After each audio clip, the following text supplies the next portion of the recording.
So I'm going to continue this morning. This is the third week that I've been talking on this theme of self-confidence. The title of these talks is "The Path is Yours." And as I mentioned last week, and I believe the first week as well, part of the reason that I want to talk about this is this time of year. There's a little bit less going on at the temple.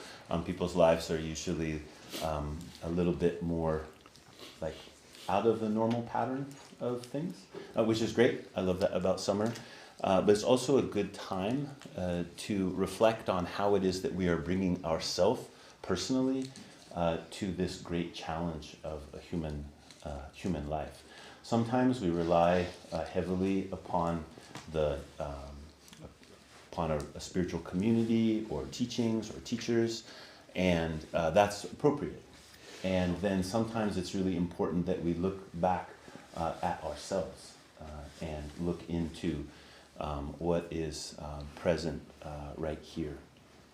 And so that's where confidence comes from. Some people are just kind of their character is such to be confident. That kind of confidence maybe is a little closer to arrogance than the kind of confidence that I'm talking about here. Being a person who has that kind of arrogance, I'm very familiar with that dynamic.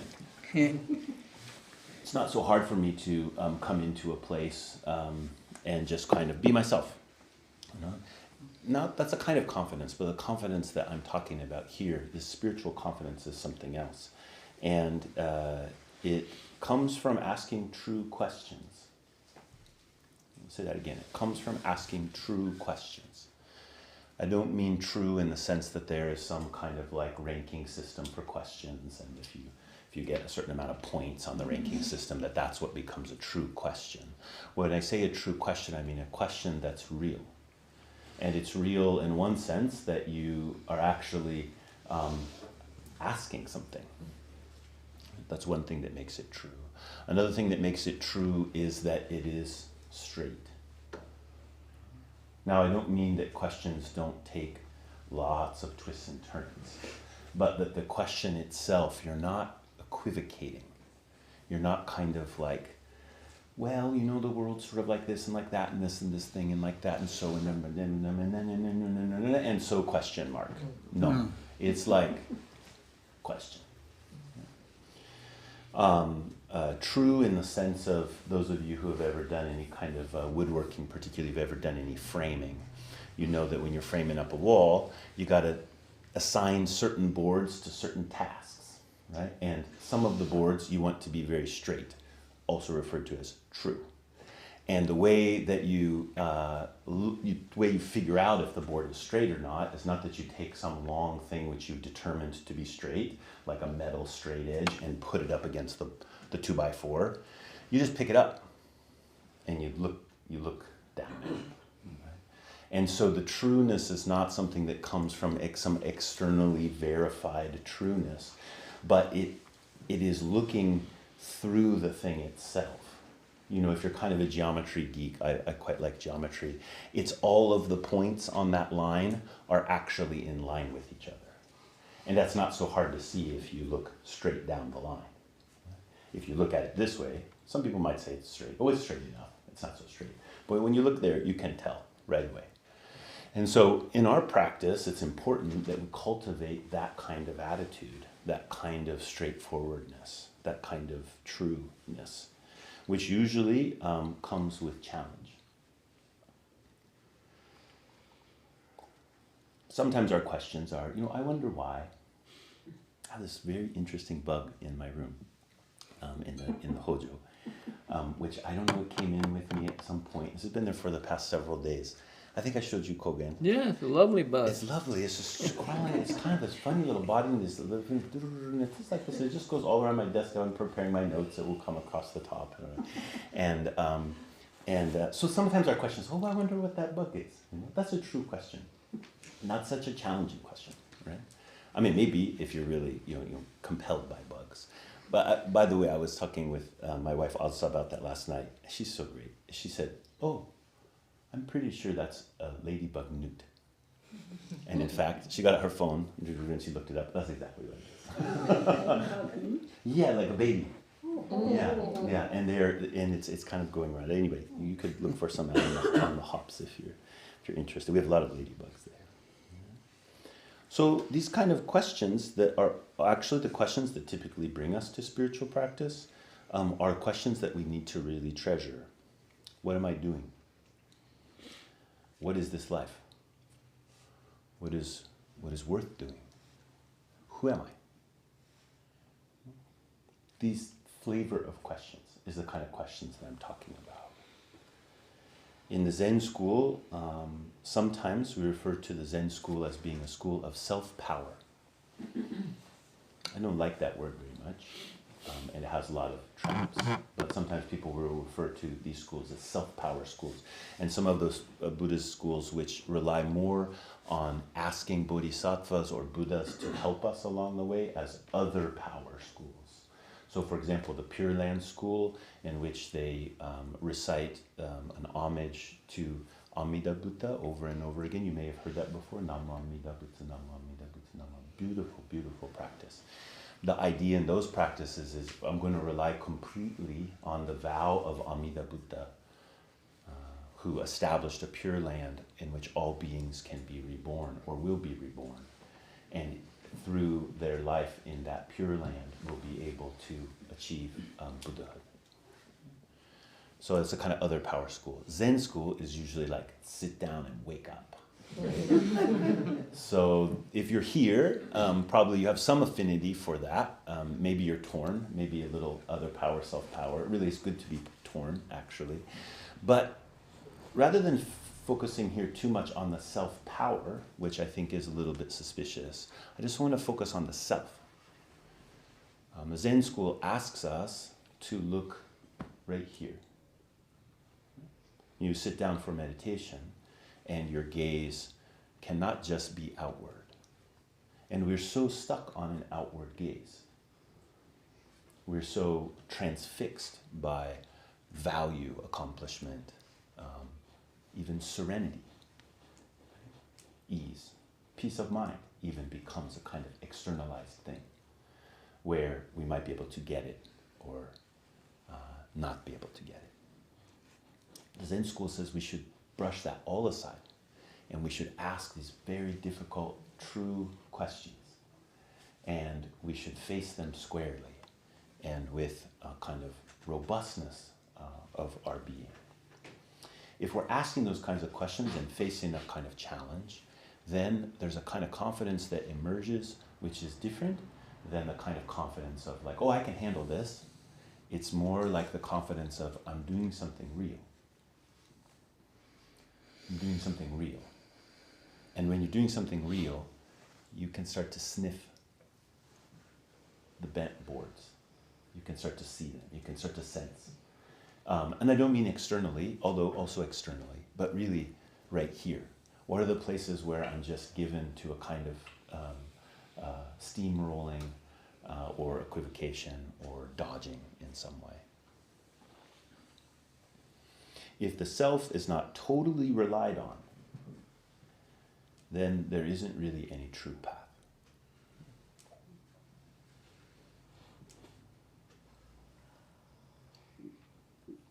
That total reliance on the self we could call zazen, where you sit down and you do this very challenging thing, which is to just be yourself. How hard that is, actually. As a Sawaki Kodo Roshi, one of the revivalists of the Soto school in Japan in the 20th century, he would say it's the self doing the self by the self. Mm. That doesn't sound like that much fun. You know? I mean, I don't know how you get along with yourself. I get along with mine okay, but it's the self doing the self by the self. That kind of, it's all right here. Now, lest we misunderstand, what we don't mean is that the individual clinging of a self is what we're focused on. But ultimately, this self which has no other. And we'll talk a little bit more about that. To encounter life, we must encounter the self. To encounter the self, we must encounter life. This is the basis of the Zen way of practicing.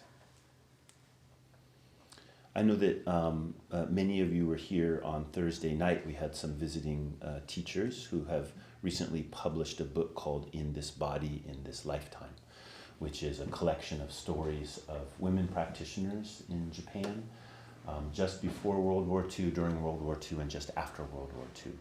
And there was a very famous teacher at that time, Nagasawa Roshi, a woman teacher who was very, very powerful teacher and had many students who came to the way through her teaching and through her tutelage. And so one of the things that she would do is when students would have a kind of awakening experience, she would ask them to write out like an account of that. And then those were published in a Buddhist magazine, and then eventually there was a collection of them put together and was published, out of print now. And so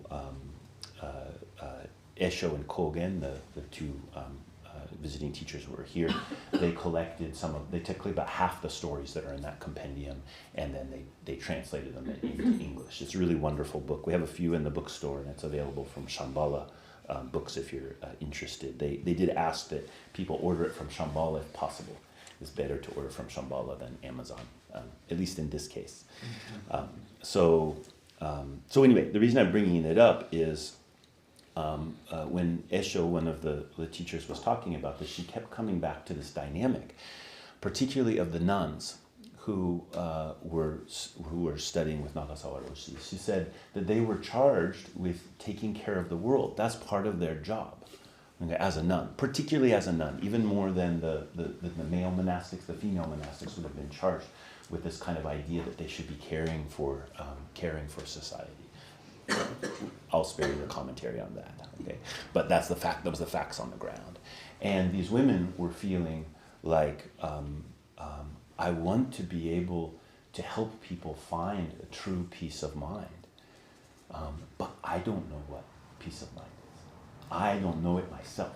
So how can I help these other people? And they were in this really deep personal conflict about the question being, what really is a peace of mind? How can I be helping people if I don't know myself, right? See how that's just not a complicated question? There's no equivocation, like, it's the wartime, it's really difficult and everything, so we're not really sure. I'm sure there was plenty of that, right? But the question they were asking themselves really deeply when they came to study with this eminent teacher was not all of that kind of complication. It was like, how do I know it for myself? And so then in knowing it for myself, I can be that in the world and help others. I think this should be all of our questions. Everyone's question on the path. If we take seriously the vow of the Bodhisattva, which is to be of real service. Service not just to define as in kind of a narrow way, but the service that we're all in this together. We're all in this washing machine. Probably, I'm not sure if it's a front loader or top loader. I mean, both will have their own kind of strange qualities, right? But we're all in there together, and we all want to come to this place of true peace of mind. Not just the satisfaction that comes with a kind of transient peace, or a kind of certain causes and conditions in which I'm not lacking for material things, or friendships, etc. This very core thing about a human life called suffering, or dukkha, or dissatisfaction, or dis-ease. And we could see in the lives and some of the stories that they were telling, I started to read the book, it's quite good, is the weight of life for all of these examples in this book, and I would say for all of us here, the weight of life is the foundation of living out your path. Okay? The weight, the difficulty of life is the foundation of how it is that you'll walk. Now, that sometimes can sound a little pessimistic or a little bit like a downer, but it's actually, we should say that with a smile. right? Because no one comes through life without difficulty. And so in what way will we allow the difficulty to be something which informs how we're walking? That's where these deep questions come from. If we're not experiencing any difficulty, it's unlikely that we're asking those straightforward, challenging questions. And so, I would encourage you, ask you to think about what is that question for me? Some of these, like, who am I? What is a human life? Those are kind of a little too general. Right?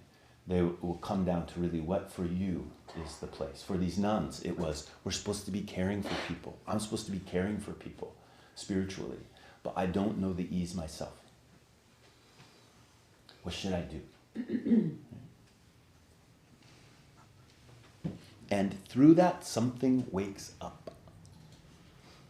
This term wake up or awaken in Buddhism, especially in Zen Buddhism, is such a rascally word. Because if you start using the word awakening, it's very easy for awakening then to become like something out there, like something that someone else did, like, say, the Buddha, or a teacher, or an ancestor, right? We quite quickly make it about some other thing. But we can also think about awakening not as like a relationship between a subject and an object, but think about like something waking up inside of you. When you ask these kinds of questions, that happens. Actually, the thing's not really sleeping all that soundly. It doesn't take a lot of rattling typically to get that to wake up inside of you and to move and to start expressing itself through your body, mind, words, heart, dreams, all manner of places in which now a path starts to appear. And it's not just that we have a path to awakening, but it's the path of awakening. Something is awakening inside of us, through us, and the path is appearing at the same time. In fact, when we say the words for Shakyamuni Buddha's awakening, when we talk about him being enlightened underneath the Bodhi tree 2,500 years ago, the characters that are used for that when you're writing it in East Asian languages is attaining the way. So interesting. It's not. There are plenty of other characters that mean like awaken or enlightened or those kinds of things. But the characters we usually use in that case are he attained to the way. That true way. You can see all the points lining up because you asked the question.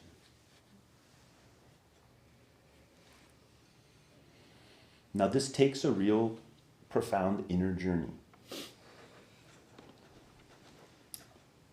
When I first moved to Eugene 25 years ago or something, if someone used the term inner journey, I would kind of go, I hated those things. I was so, my inner journey, wow. I was such a pest, Twerp, that's the word, twerp. I was really a twerp. Yeah. But so I have to tell you the reason that was my feeling about it, was there's a way in which if I say inner journey, we make it too precious. Okay, we make it kind of like all about me and all of the layers that I'm wrapping around my inner journey, and then you find yourself protecting it against outer things in a lot of ways, and then and that becomes how it's defined. So I had a lot of attitude about that, and I've mostly gotten over that, although it's easy for me to make the faces about it. Here I say an inner journey is really necessary, though. And the reason we say inner in this case is because we're so outwardly turned. I mean, more now, I think, than ever. If you have any free moment, what do you do? I mean, everyone knows, right? It's like you can feel it in your hand or in your pocket. And it's not buzzing at you or something, right? It's amazing. How many times? I remember when I was first using email, I would check email once a day. Right? And sometimes I tried to get back to that discipline. But it just, it grabs you so quickly. It's so impulsive. It's so easy to be there, right? So again, you throw it out again and again. Now, I know I've been saying this for a number of years, I'll say it again. This didn't start with technology. It didn't start with cell phones. These are simply another manifestation of the quality of our consciousness which wants to externalize itself constantly, which in Buddhism is referred to as delusion, right? And it causes suffering. It's a misunderstanding of what's happening. And so humans been doing this forever. We just have a particular set of circumstances right now which exacerbated in a particular way. There have been other ways that have been exacerbated in the past. But this is something for us to watch about. So when you grab for the phone or you grab for whatever, don't just think like, oh, technology is evil, although it may be. You think like, oh, what am I doing? And how am I doing this all the time, even if it's not my phone? How am I throwing it out there again and again and again and again, and basically unwilling to the self, doing the self by the self? That's not a place where I come back to. So this inner journey ultimately should not really be caught in an inside and an outside. It's not an inner journey or a self journey that is about how do I get away from the outside and just go to the inside, but it's the kind of intimacy that we're calling inner here. And oftentimes we have to notice how much we're outwardly going to be able to do this other thing. Meditation is the supreme vehicle for this. Because ultimately, we want to investigate the non-separation of the inner and the outer. These kinds of questions that we're asking that are real questions of life, like these nuns, what do I do? It wasn't just about them. You see? It wasn't just about them. But they knew that if they weren't totally included, it couldn't just be about the other people. They couldn't just go around saving other people without doing their own thing. They had to find their own place. Their own awakening has to be there for them to be able to be of service to the other people. And I would say that's true for everything. Any kind of vocation that you pick up, any way that you are going to be of service in the world. If you don't know it for yourself. Now I don't mean know it like you've got all the marbles and the other person doesn't have any marbles. I don't mean that at all. Okay, you know, like playing marbles. That's the thing people used to do. And so like if you won, then you would have all the marbles. That's where that comes from, right? So that's not what I'm saying. You don't know it for yourself in the sense that you're the one that has all the expertise, knowledge, and now you can explain it to someone. But it's you know what's my sack of marbles coming to the game. You have a sack of marbles too. And you need to know yours, right? So that's the kind of thing I'm talking about here. In the Zen school, we say it's a school of directly pointing to the heart. Sounds good. Directly pointing to the heart, not caught in words and letters. That's the full quote usually. Yeah. What does it mean to point directly to the heart? What does it mean to ask that kind of question, or to be in that kind of receptive state, that your heart could be directly pointed at? Now this word heart, sometimes translated as heart, like when we say the Heart Sutra, which we chant on Sunday mornings, the Heart of Great Perfect Wisdom Sutra, has that connotation both of like the center of our consciousness and also the very essence of something. Sometimes people translate this as mind. I don't like that translation as much. It's kind of too heady. I think people don't like heart sometimes because they're afraid it becomes overly emotional, or it becomes defined as emotional, as opposed to saying the heart of the matter is also emotion, but it's not confined to emotion. So this kind of questioning that I'm talking about, this kind of relying on the self, asking the true and difficult questions that bring us right here, is the place where we can really know the heart. I'm not giving this a you, your heart, or their heart, or the world's heart, or anything on purpose here. That you know the heart, which has neither a self nor an other, and also shows up completely as yourself and completely as an other. So I leave you with one quote from a sastra, which is an ancestral writing, a writing by one of the ancestors in our tradition. And many of you know this, this piece of writing is called the Precious Mere Samadhi. We chant that on a regular basis at the temple during retreats and morning services. So many of you have studied it before. And one of my favorite sets of lines in that, when you're chanting something again and again and again, there are certain things you just become fond of. And sometimes you're not exactly sure why, which is the best. There's something about them that comes to you again and again. And in this Precious Mere Samadhi, always stands out to me the lines, penetrate the source and travel the pathways, embrace the territory and treasure the roads. Penetrate the source and travel the pathways, embrace the territory and treasure the roads. This is a translation, one of the translations.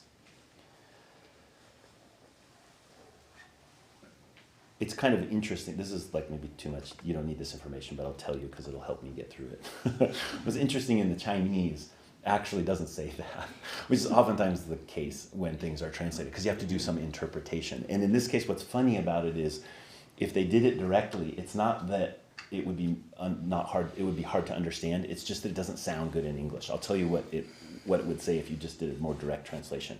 It would be penetrate the source, penetrate the pathways, embrace the territory, embrace the roads. You know how we hate to use the same word twice? So that's basically what's happening there. They're using different words to give it a little bit more poetic feel, which is great.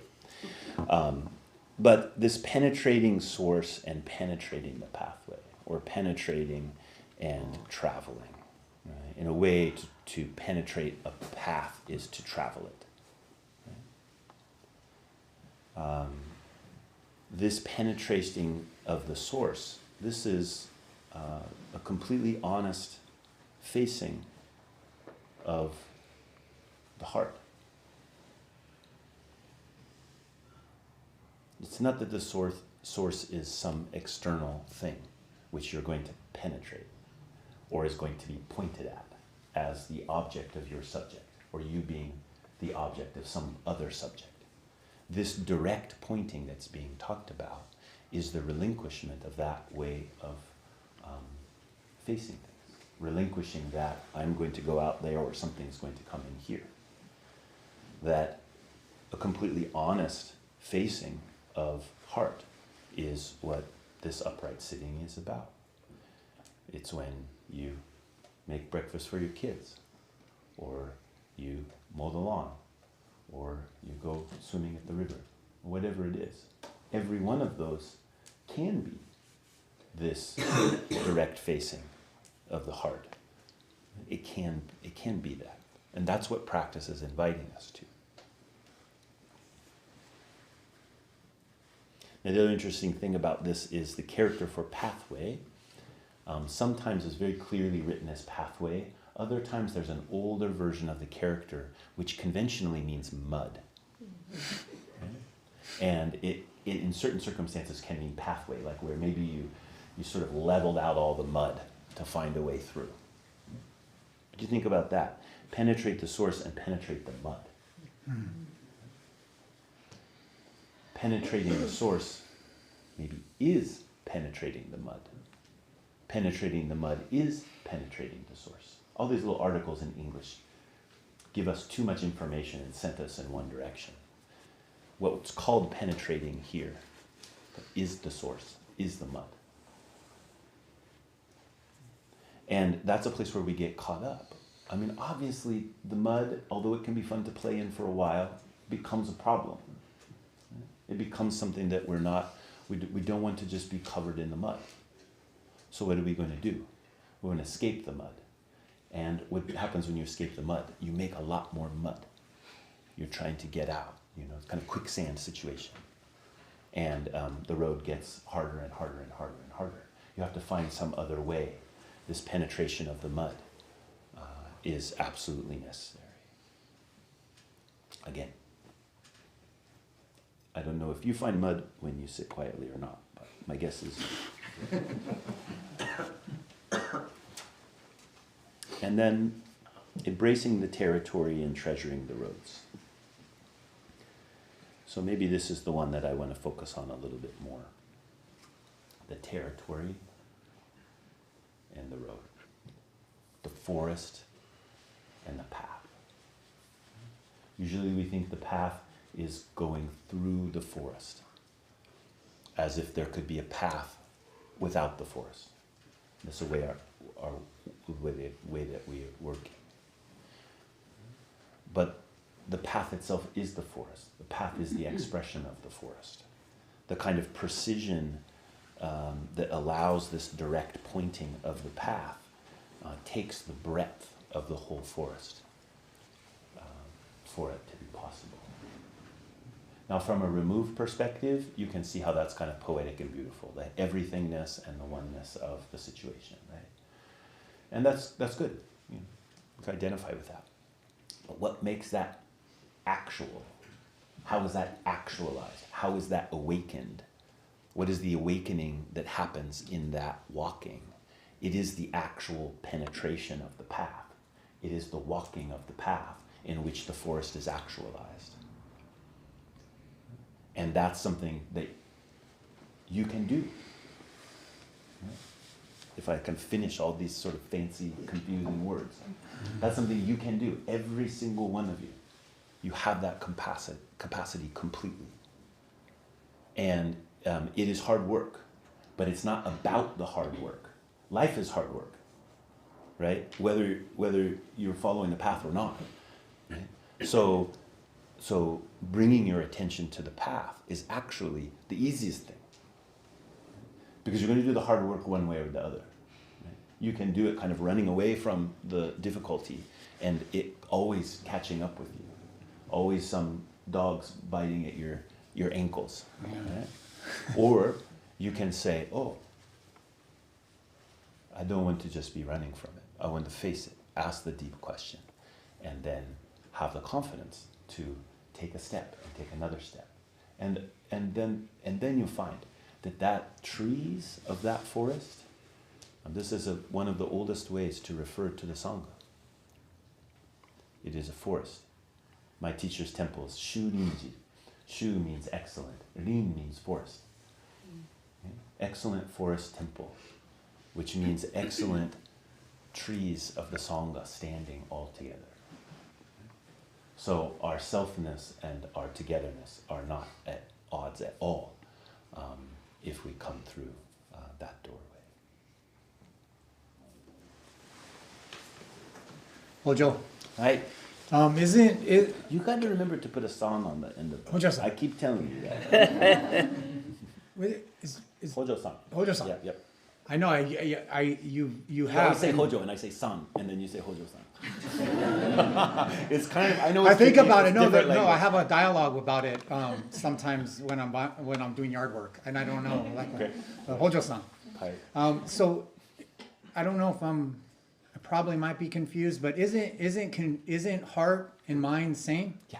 So in the kanji the same. Yeah. So because it saved me. Yeah. Because I'm the battle of my mind, but my heart. But you just prefer the heart, as you wrote like on my thing. You like saying heart. Right? Beyond the heart, there is no Buddha. But into me, it saved me because then I realized because my mind, and then when I think of my heart, and I didn't know as in the kanji the same. Yeah. Yeah. I realized, beyond the mind and beyond the heart. So it's the same. Yeah. Because the way you explained it, you. Sometimes people translate as heart, and sometimes people translate it as mind, and it's very common to translate it as mind. But some people are starting to translate as heart more. I see. Yeah. But it's the same.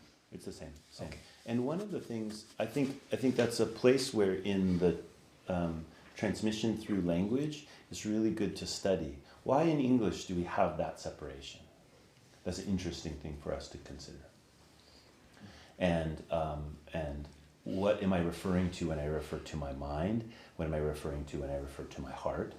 And why in this Chinese character can both be together? Now, if you go back to the Sanskrit, there's like 5 words. right? So it's not, I'm not making the case here that, that anyone is the pure one and the other ones are just mistaken. It's just a matter of noticing what is the texture of how we're using the language. And then as things translate, making sure that we're aware of how they're changing through things. One of the things I think that's useful about having the word heart and mind in English is that part of our consciousness, we tend to affix to forms. We tend to affix to the way we think things are, or processes of understanding the world, like a kind of logical analysis of how things are, or we have particularly organizing stories that we're kind of trying to fit all the information around. And if we think of that as being the quality of mind, and then if we talk about heart is like free. Heart is imaginative. Heart is generative. It's creative. And so those two, we need both. And this character heart refers to both of them. But in ourselves, we could see that we might have a favor for one or the other. And it's good to bring in that kind of seeing that I'm probably lopsided. My language is lopsided, I'm probably lopsided. Yeah. Often as people who want to always use heart are lopsided towards kind of sticky emotionality. That's how I feel. Yeah. And then people who are like a little lopsided towards mind are usually a little more like, I want to see it clearly. And as if something out there could be seen clearly. And so both of them have their excesses. Yeah. Yeah. But both together, it's like, here we are. Yeah. Ojo-san, you spoke about the nuns having to do inner work and about our perpetual grasping. Yeah. Would you speak a little bit about averting? Aversion? Yeah. Yeah. So grasping and aversion, which are the same thing. So in the classical explanation of our predicament, we have ignorance, and then springing from ignorance, there is greed and hate, or sometimes grasping and aversion. It gets translated in different ways. But usually when we're thinking about, okay, what should I be working with on the path, we focus on the side of where are we holding on to something and trying to keep it. But we recognize that the pushing away and trying to hold away is exactly the same activity. It's just like the 180-degree different. You just flip the board around and looked at it the other way. So, and then if we are paying attention, one of the things to study, not just in meditation, but meditation gives us a kind of window into it, we can keep going, is it's so funny. If you pay attention, there's like this little engine inside all of our heart minds, just going, yes, no, yes, no, yes, no, yes, no, yes, no, yes, no, yes, no, yes, no, yes, no. It's all like all the time. And when you realize that little yes, no, like the piston going back and forth, then you can see, oh, that is a stream of suffering. That is a stream of constant hardening of a self to the world. And that in that, we're all diminished. But if we don't really feel that deeply, it's unlikely that we'll try something else, because that's just the operating system that's so fundamental to our way of being. So Buddhism is trying to give us the encouragement, the teachings to work with, and the communities to be able to try something else, other than just relying on that engine. What other kind of thing could be what's moving this life? And then we have that awakening in us or through us that is like prajna or karuna, wisdom and compassion that's animating our life, as opposed to that thing. I like it. Yeah, sounds pretty good, doesn't it? Well, we could package that, we could sell it probably. Yeah. When we come across things in the world that are difficult and we need to respond to them, how do we continue paying attention to something like greed, and come at it with some kind of skill and quality that doesn't cause suffering? Well, I would say the first thing is aversion, the kind of hardening that happens through aversion, that makes us very weak, because we can't really respond. The hardening of aversion, we just, all someone has to do is push, and then we're thrown off. So we can't, when we're dealing with difficult things, we need to bring a real strength, kind of power to the situation. I don't mean differential power. I mean from our center, the fire of our being. We need to be able to bring to it, and either pushing away or grabbing onto it keeps that from happening. So even when things are not fair or things are not right, in myriad ways that they can be that, the Buddhism teaches us that the correct response is to respond not through the aversion and the grasping, but through this this other meeting, which we call a skillful meeting. So how do we find out what that skillful meeting is? First thing is to go back to the teachings that are sort of pointing out, like, okay, what do I need to be careful about? And then thoroughly ask ourselves the question: what is the right response? Where might I be off balance here in the voices or eyes of the ancestors and my community? And then to have the kind of guts to try something, and to know that there's a good, almost guaranteed that it will not be 100% skillful. Yeah. And then we have a place to learn. We have a place to learn from that. But you see, if we're unwilling to do it, even though we don't know how if it's going to be totally skillful or not, the best we can do is try to make it as skillful as possible. But if we're holding on to this idea of the perfect me and the aversion to I might be making a mistake, then we can't do that. And what the response is not about it being perfect in the sense of we got all the levers pulled in just the right order, that kind of perfect. It actually has to do with the direct pointing at the heart. So if we're going to find the way in which our heart is aligned correctly in the situation, we have to be willing to make mistakes. And oftentimes the best response is also a mistake. Yeah. Thank you. Ojo-san? Mm-hmm. I was reflecting on something I heard when you were speaking of the cell phones. Mm-hmm. Something about the David and the 10,000 Goliaths. Yeah. Right? So I wonder that in my own practice, when I do that intention, I'm just going to check 3 times a day, morning, afternoon, evening. That's it. Yeah. Do that for a few days, feel real proud of myself, Yeah. and then the next day I'm just like, gone. Yeah. And I just wonder about how to be in a place of clear seeing with that encounter, where it's like, oh, this is just too hard. I'm just, whatever. Yeah. I'm a human being. I can't beat this machine. Right, I just come to it. But no, actually, I know I can. But then, Right. Well, so it's hard to quit smoking if you're smoking a pack a day, right? Like there's just this nicotine response that's happening all the time.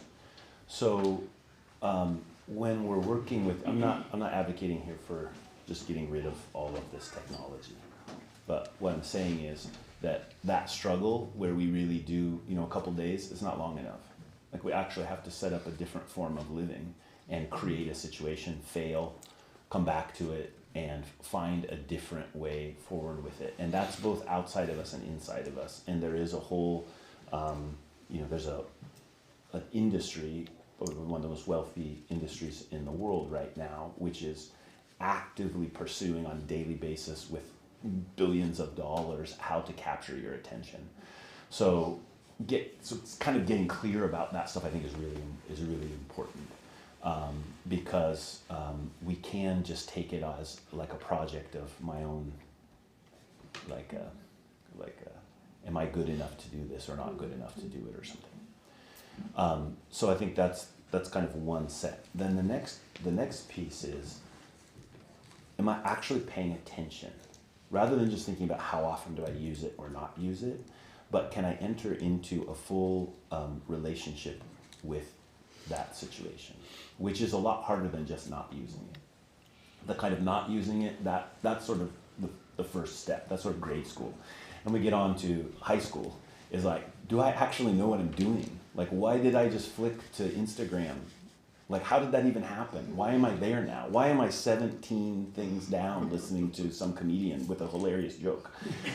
I mean, I could just say because it's hilarious, and I like that sort of thing, which is what I usually say to myself, but it's really like, what happened to the last half hour, right, to get to that little thing? What's going on in my body? What's going on in everything that's happening? I'm just checking out. So bringing our consciousness to bear on that overall situation, I think that's kind of the next level of work that needs to happen. And whether I'm successful at only checking 3 times a day, or I'm kind of manic about the whole thing, I'm not kind of off the hook either way, because my project is not just to reduce. My project is to try to understand this thing more clearly. What I find for myself is that if I don't start with the first one, I can never make it to the second one. I'm too inundated with I need the fix, right? And I kind of, before I know it, before I can catch myself, I'm already in it. So I would do that one first, and then when I come to the second one, then that's a harder one, but that's where the balance starts to appear.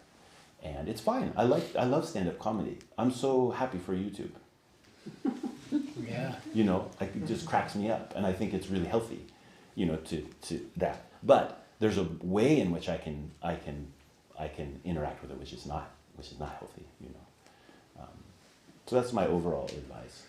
Another thing which many people, yourself in the hall, could attest to, that is you have to be ready for a certain amount of social scorn, is be very negligent about replying to emails. and I mean, I say that kind of as a joke, but also seriously too. We're too reliant on it.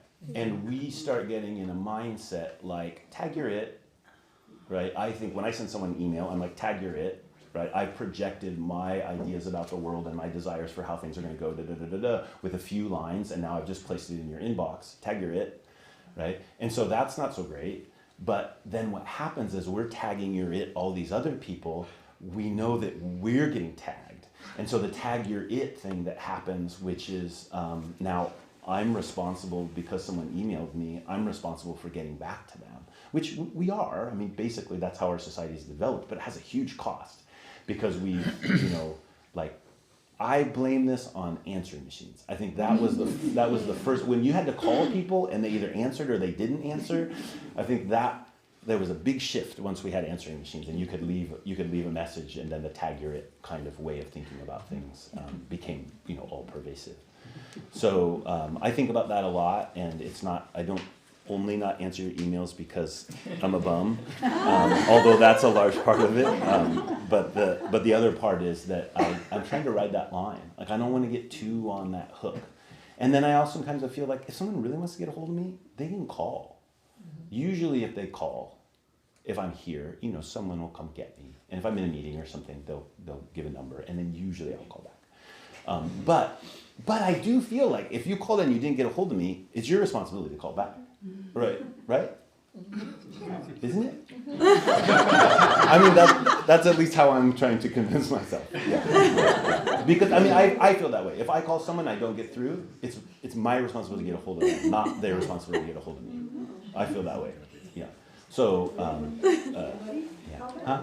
Really want to talk to somebody, you just call back. And how many times should I call you back without hearing? That's the big question. And should I leave a message? I would say it's probably over 1,000. It's probably over 1,000. It's probably 1,000. I'd say over 1,000. Yeah, over 1,000 at least. Yeah. But anyway, in all seriousness, I think that dynamic of how it is we're connected with each other, that's another example of how things are simply externalized. So my idea about wanting to meet with someone or make that connection or whatever, it's so easy for me to put it into this little rocket ship and send it off, and now I feel like I've done something, when actually I haven't really done hardly anything, right? But I feel like I have, and then we're caught in that dynamic, immediately. Good luck.